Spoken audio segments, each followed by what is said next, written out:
Breakfast বা নাস্তা, সেটা আমাকে খেতে দিত না, শুধু ওরা দেখাতো যে ওরা খাবারটা নিচ্ছে।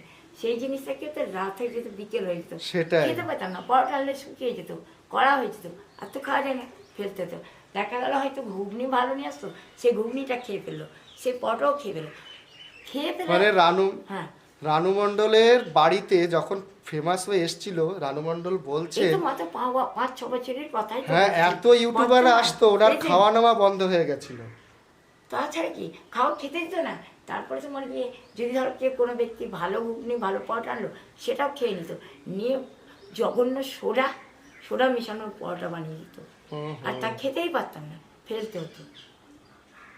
আর এই কথার মধ্যে কোনো মিথ্যে নেই, যা বলছি। একজনের বাড়িতে এসে যে এই রকম ডিস্টার্ব করা, এই রকম তার খাওয়া নাওয়া বন্ধ করে এইভাবে নিজেরা প্রচার পেয়েছে, প্রচার করেছে, ঠিক আছে, উনি আজকে এখন একটু ভালো আছে, সুস্থ আছে, দেখার লোক আছে, সব কিছু ঠিক আছে, কিন্তু এই 5-6 বছর ধরে যে ওনার যা জীবন কেটেছে, যে জীবন গেছে, সেইটাই ভাষায় প্রকাশ করা যাবে না। এগুলো তো মন থেকে ভুলতে পারা যাবে না। আর যখনই এই যে আমি ওগুলোতে গেল, সে যাচ্ছিল, কিন্তু তখন আমি মনে মানে কাঁদছি খুব, কেঁদে কেঁদে যিশুর কাছে বলছি, যিশু আমার এই কষ্ট আর সহ্য হচ্ছে না। তো কারণ ওই ভিজে গা রোজ শুকাতে এখানে একটা ফ্যান এনে দিয়েছিল, টেবিল ফ্যান ছিল, খুব সুন্দর ফ্যানটা। তো আমি কি করতাম, যতটা পারতাম ফ্যানের হাওয়াটাই টেবিলে রেখে একটা অন্য। তুমি তো ইউটিউবারদের বলা উচিত ছিল যে আমি এখন খাবো, আমি এখন চান করব, তোমরা একটু পরে আসো। ওই রকম জাতই না ওরা, একদম আলাদা জাত, কোনো কথা কেউ শুনতো না। তুমি যদি সেই জাত হতে, তাহলে তুমি দেখতে যে না যেরকম আমি এসে তোমাকে বললাম, রানুদি তুমি স্নান খাওয়া দাওয়া করে না, তারপরে আমি কথা বলছি, আলাদা।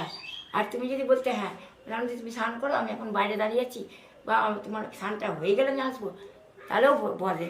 তাও কেউ বলতো না, সে বলা দূরের কথা। তাই জন্য বললাম না, মানে বেজাত গুলো সব এসছিল, তো তাদের আচরণ ব্যবহার যেমনটা করেছে তাই বলছি, আমি তো কিছু বানিয়ে বলছি না। তারপরে সেই যে কাঁদলাম, আমার কাপড় ছিল না, ওই যা পরে থাকতাম, যেমন আমকন পরে আছি ওরম, তখন আমাকে, আমি যখন কাঁদলাম তখন আমাকে কিছু কাপড় এনে দিল, ওই কাঁদার যিশুর কাছে কেঁদেছি যখন। হ্যাঁ, আর এই ব্যাপারে মিথ্যে বলছি না, কেঁদেছি।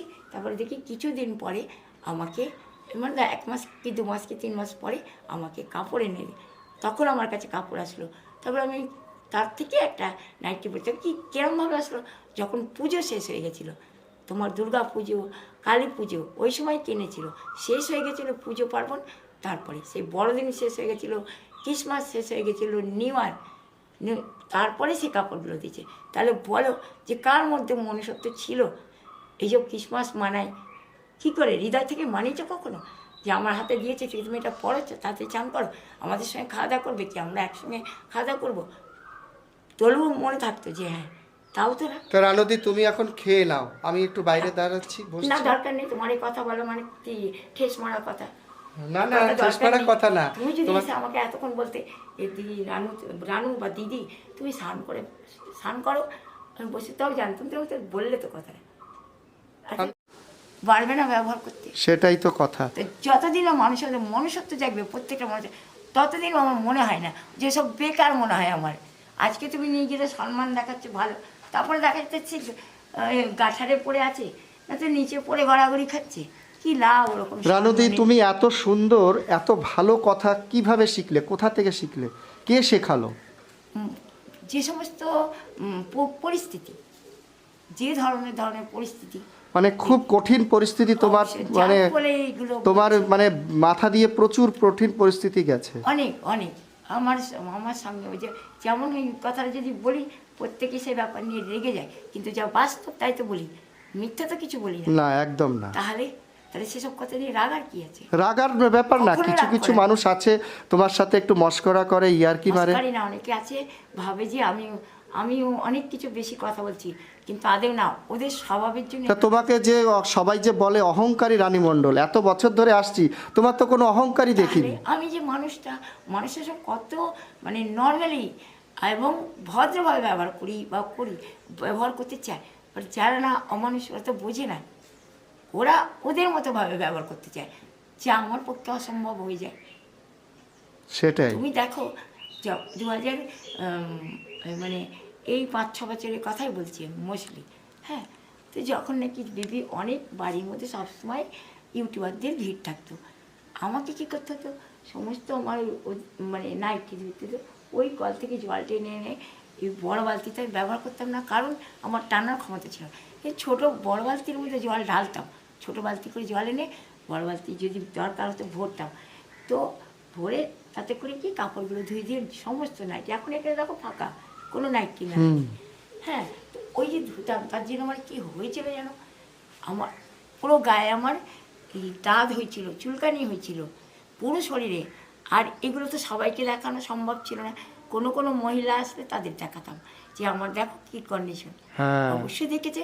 আর সেই সমস্ত নিয়ে আমি, তার মধ্যে আবার গায়ের কাপড় ছিল না, যা ছিল পরে আছে যেমন এরা আমি পরে থাকতাম। যদি স্নান করেছি এটাই পরতে হতো স্নান করে।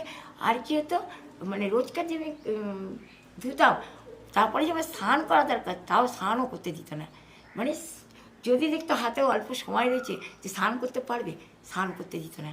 তাহলে মানে এত এত ইউটিউবাররা আসতো, এত তোমাকে ডিস্টার্ব করতো প্রচুর পরিমাণে। আর ঘরে শুধু সারাটা দিনের মধ্যে 4 বিস্কুট, এই যে আমি চা বিস্কুট সারাটা দিন খেতে তো, মানে 3বার হোক 4বার হোক 2বার, মানে এত ইউটিউবাররা এসেছে যে তার জন্য তোমার মানে খাওয়া নাওয়া বন্ধ হয়ে গেছিল। রানুদির শরীর এখন মোটামুটি ভালো হয়েছে, তাও কাশি আছে, তো বিশেষ কোনো ইউটিউবারকে দেখতে দেওয়া হচ্ছে না, দেখা করানো হচ্ছে না এখন এই শরীর খারাপের মধ্যে। তো দেখভাল করার জন্য একজন আছেন, তারাও খাবার টাবার দিয়ে যাচ্ছে, এটা খুবই ভালো কথা যে কিছুদিনের জন্য তারা দেখভাল করছেন। আর জোসেফ ভাই নামে উনি ব্যক্তিটা হেল্প করছেন, সেটা রানুদি বললেন। তো কেমন রানুদি এখন শরীর কেমন? হ্যাঁ ঠিক আছে, মনে হচ্ছে গরম সৃষ্টি হচ্ছে না। চান করেছো? না, স্নান করতে পারি না। আমার একটুখানি একটু সরে সরে বসলে মনে হয় গরমটা সৃষ্টি হবে না, মানে জঘন্য মারাত্মক গরম। জানি না কেন এরকম হচ্ছে। হ্যাঁ, তোমার এইটা ভালো, ক্যামেরার জন্য বোধহয় না, ক্যামেরাতে গরম, ক্যামেরাতে গরম না, এমনি তোমার ওরকম মনে হয় মাঝে মাঝে। আর বলো, খবর কিছু বলো। আজকে কে এসেছিল দেখা করতে? ওই তো আসলো যে মহিলাগুলো, ওরা তো আসলো। তারপরে ওই যে কাজের মানে যে পরিষ্কার পরিচ্ছন্ন মহিলা দিকে। একা একা ভাল লাগে সারাদিন বসে থাকতে থাকতে? আমার তো আসলে অভ্যাস হয়ে গেছে, বসে কোথায় সারাদিন তো বসে থাকিনি, অসুস্থ হয়েছি বলে তাই। মানে এগুলো যখন যে সমস্ত তখন লোকজন থাকতো, সারাদিন ইউটিউবারদের ভিড়, তার মধ্যে ওই সমস্ত নাইটি ধোয়া সারাটা দিন, তো বিস্কুট চা খেয়ে ভাত পাত না। তোমার ইউটিউবারের মধ্যে কোন ইউটিউবার সবচেয়ে বেশি ভালো লাগলো?